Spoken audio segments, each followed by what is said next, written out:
Welcome back. I'm so excited to be kicking off our Interviews from the Backseat, and especially about our interview series on racism. Our purpose is to encourage each other and to learn from each other and hopefully grow. But what I'm most excited about here is our employees. We're interviewing our employees here and getting their perspectives. We like to treat our employees as family, so it's really special for me to have the chance of hearing their thoughts and their opinions on racism and what's going on in their country and learning from them. So without further ado, I'd like to introduce you to Calvin Dotting. He's one of our top chauffeurs, very special member of our team. He's new to us, but Right. he's one of the greats. So we're excited to have you here and excited to learn from you. Glad to be here. Awesome. First question. When you see videos of George Floyd, Ahmaud Arbery, and many others circling the internet, what goes through your head? Anger. You know, that it's 2020 and this stuff keep happening, and I feel like, you know, being black in America, you're endangered. And it's just a terrible feeling, one that I pray my children, you know, shouldn't have to feel, as my parents prayed that probably I shouldn't have to deal with. But it's just systematic, and it's still very real. Not a good feeling at all, you know. Right. Feeling hated. Right. So when you say fear, what are the things that you truly fear when you see that? When you see those videos? You know, just police brutality and how it's so blatant what's happening. Like, that video was an example of just murder, period. You know, you can't frame it any other way. That was murder. That was numerous bodies sitting on top of a guy that, you know, to the point where he couldn't breathe. And how do you justify it? How do you defend it? It's just, you know, it's like, it's tiring, it's exhausting to see this keep happening over and over again. And, you know, it's the reason why we're here. You know, these type of conversations and meetings have to happen, have to keep happening. Wow. If you were stopped by a police officer because of a taillight out on your car, you know, we all get scared because we're in fear that we're going to get a ticket. Right. But for you, what are some of the things that go through your head? Fear I might get killed. The ticket, I'll take the ticket. Right. I'll take a ticket any day. That's fine. You know, you can pay it, go to court, and then, you know, you move on with your life. There's a fear of, I need to turn my radio down. I need to take my hat off. I need to, you know, sit upright. There's like a checklist of things that I have to do constantly, because at any minute this can go left for me. Like, even my registration and my documentation for my car, I don't keep that in the dash. I keep it in my visor. And so if I touch it, it can drop down into my lap. You know, that's where my mind is as far as being stopped, because I know I'm not doing anything wrong that would litigate me being killed. Okay. But I have to keep that in mind. So I have to be extra precautious. It's my everyday. Once I get in the car, once I'm walking down the street, once I'm in a store, you know, it's all the time. You're always on. Right. Yeah, we were talking about this before. Right. And going out of your house every day, there's certain things that you have to process. Right. First, you just don't go out of your house and grab your keys and run. No. You got to go through kind of a mental process. Right. Like a mental checklist of things that you're going to do and where you're going to go and your movements and how to, you know, prepare for things if it happen, and how are you going to, you know, protect yourself if something does happen. And, you know, I always let my wife know where I'm going, and, you know, constant like communication with either friends of mine or somebody. You know, it's like a routine thing, and it shouldn't be that way, but it just is. Right. If you were in an unfamiliar area, right, and surrounded by a Caucasian or white demographic, what are some of the things that go through your head?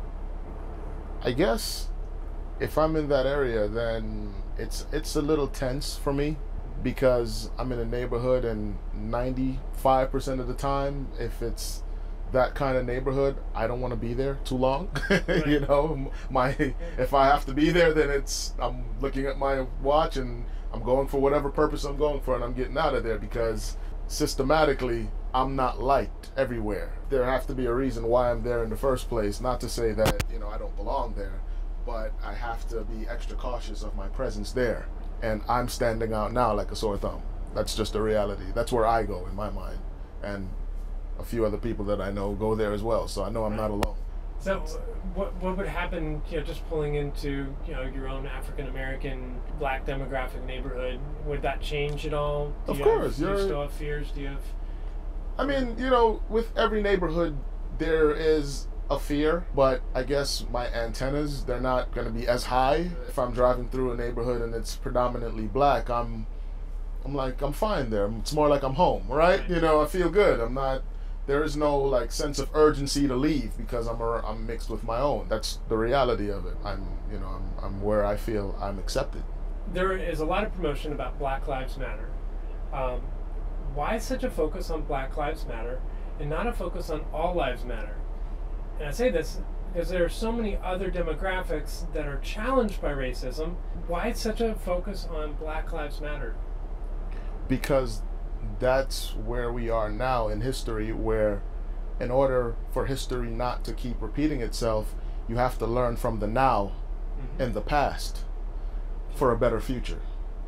Right? You like that, right? I like that. But it makes sense. You learn from the great. past so you can be better now, so your kids can grow up in a better future. And so far, we've dropped the ball, and in the future, the ball is going to drop again, right? If you don't do something.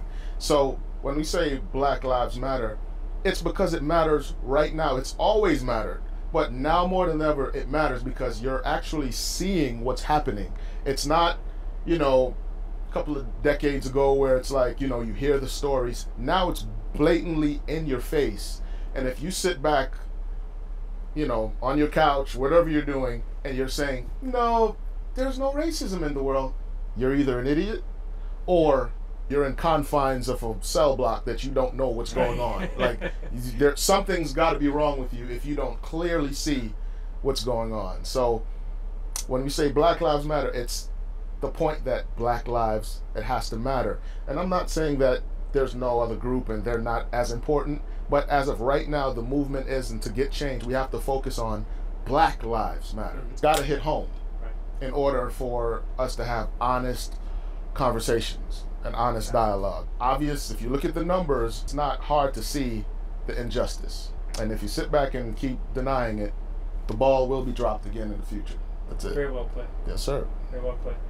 We hear a lot of talk about systemic racism. Basically, that certain demographics do not have the same opportunities as others because of school funding, challenges with racism in our parents' or grandparents' era, and the dissimilar opportunities in our communities. Do you see a struggle with systemic racism in your own life, and what are those struggles?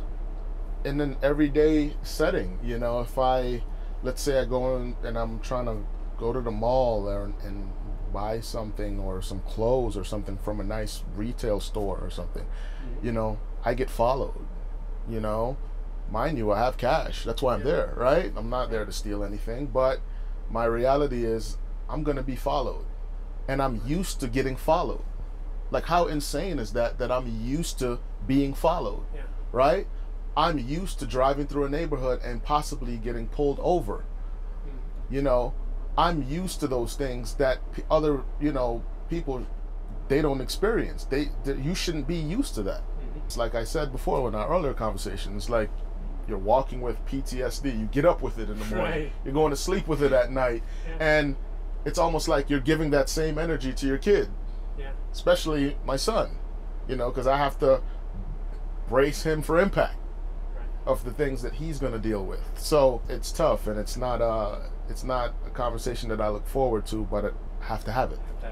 Thank you. What thoughts do you have that will help us overcome systemic racism so there are equal opportunities in our country? I think it starts with this right here. We've got to have honest dialogue. We've got to have some honest conversations about what's going on. It can't be that I'm here or people are here telling society about the issues and then it's falling on deaf ears, because the rioting will continue, the racism will continue, the feeling left out, emotionally damaged, that will continue, and that will spill over into your children and their children. So it's all about having this dialogue now. And I, for one, I'm happy to see with some of the peaceful protests, because I'm not an advocate of anything violent, but I love to see the peaceful protests going on, and there's a mixed group of people out there. So if you see, it's not only Black Lives Matter, it's almost like, okay, we're all in this together. And that's the point we need to drive home. Right. That it's either we all have peace or there is just no peace at all. I'm not supposed to look at you and ever think that you're at the top of society and I'm just used to being at the bottom. That's not supposed to be my mindset. That's not supposed to be your mindset, to feel like you deserve to be higher than me. We're supposed to look at each other and feel the same way. You're supposed to have the same opportunities I have. My kids are supposed to have the same opportunities that your kids have, and that's the way it's supposed to be. And until that happens, it's like no justice, no peace, man. But it starts with conversations. But it starts with conversations. Yeah. Absolutely. Yeah, I agree. That's why I like the good guy shirt. Right? Yeah, I forgot. Calvin's the good guy. The good guy. Good. Let's change the stigma, people. I'm the good guy, okay? And that's it. Yeah. This has been great. Like you said, this is exactly what we need to at least kickstart, some type of dialogue, and I love it. I like this. This is great. Good. It's therapeutic, Yeah, absolutely. Yeah.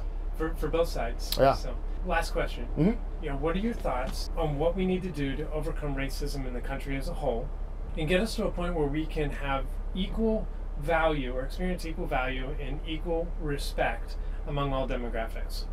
I think it starts with, first of all, there are a lot of, forces and entities that stop progress. There are a lot of groups, organizations, they don't want progress, right. And until those walls are like torn down and we can start, like I said before, having serious dialogue, conversations, so we start seeing some kind of equal opportunities, better schools. Your community shouldn't be better than my community. It should be that, okay, if you want to live here, you're going to go live in a better neighborhood because maybe you want to, but it shouldn't be that because of the color of my skin, I'm stuck in that neighborhood and can't get out of it because society says I need to stay there and not leave. And when I try to leave, it's now difficult because there are barriers for me that you would never face. So there are those obstacles at hand that we do need to tear down. It's got to happen, man. Wow. Well, awesome. Yes, sir. This has been really good. Yeah. So thank you so much for sharing. Thank you so much for being vulnerable. Our hope is that people will see this and it will make a difference. Make a difference in people's perspectives, right. But also make a difference in the way people treat others. Yep. I'm excited about this and excited to see where this goes. So, all right. Thank you. Glad you reached out. This was great. Awesome. All right. Thank you, Kevin. Will do. So, the good guy. The good guy. The good guy. Changing the stigma. The good guy. Take care until next time, and be encouraged to make a difference.